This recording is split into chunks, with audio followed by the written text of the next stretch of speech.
Elon Musk on founding of Tesla. Choices, right?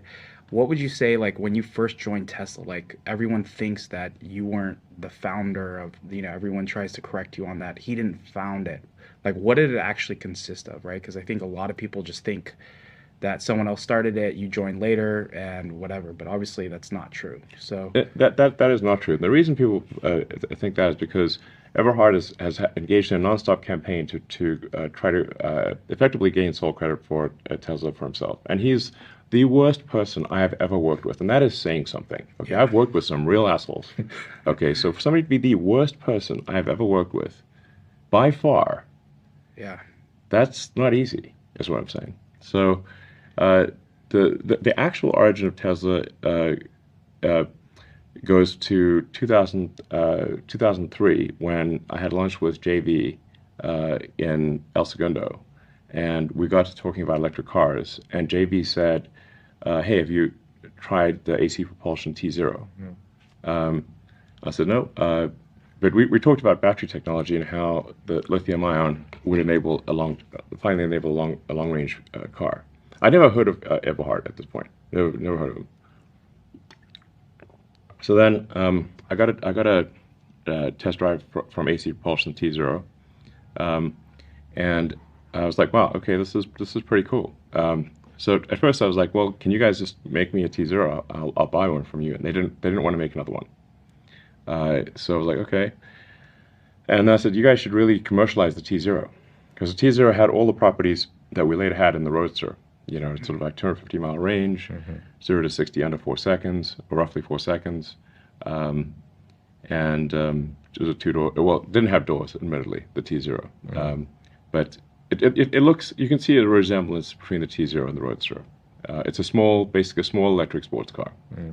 Um, and so I was trying to convince the guys there um, to like commercialize the T0. It's like hey, the world needs to see that it's possible to have a viable electric car.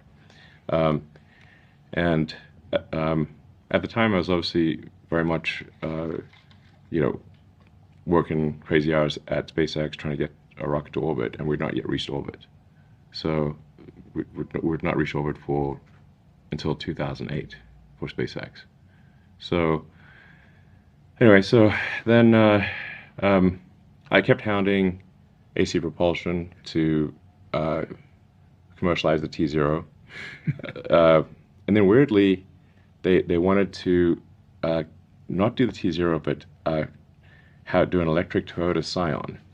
Like truth is stranger than fiction. So I'm like, guys, with hamsters dancing too.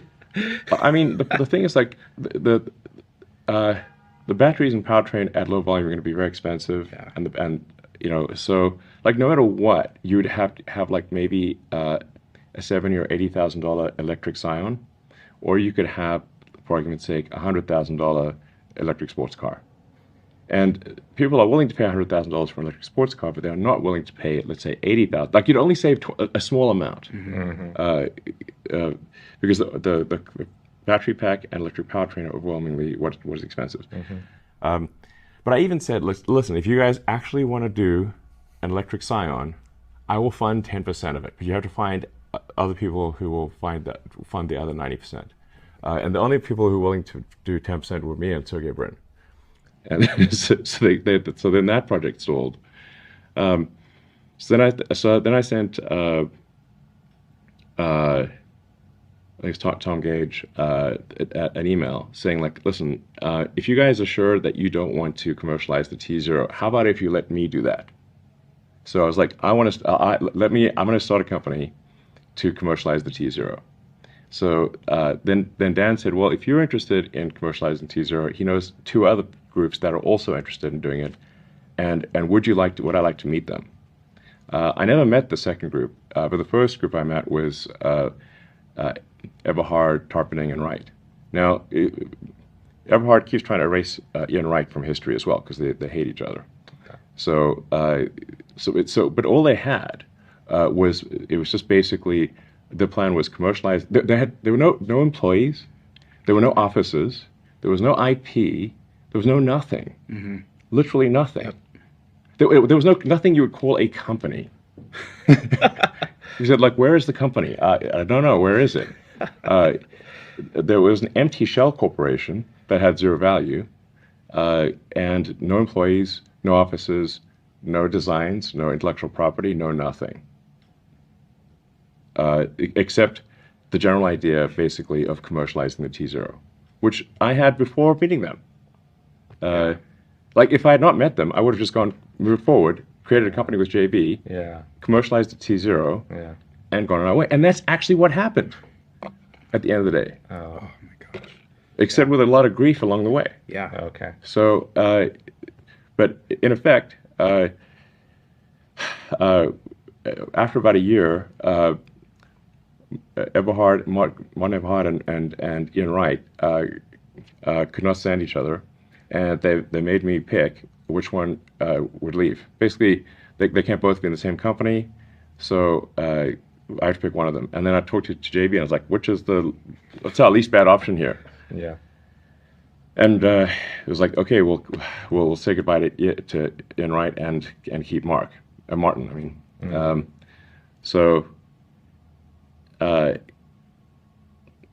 but anyway, like the key, I think the key point here is when somebody says like you're invested in a company, it's the money that I provided was the least important thing that I provided to the company. There was no company. Mm-hmm. And if I had not met them, I would have just moved forward and created Tesla, and I think it would be indistinguishable from what it is today. You would not be able to tell the difference. I think we could have avoided a lot of drama as well in the early days. So, yeah. I would, like, if there's one thing I could go back in time and say, I wish I had never met Martin Eberhard. So if you could go back in He's time. the absolute worst. Yeah. In case I haven't made that clear. Yeah, clear. The worst. The worst. May I ask? Don't ever, he's like, yes. May I ask? I know, Kelvin. Someone who claims credit for things he didn't do and is obnoxious about it.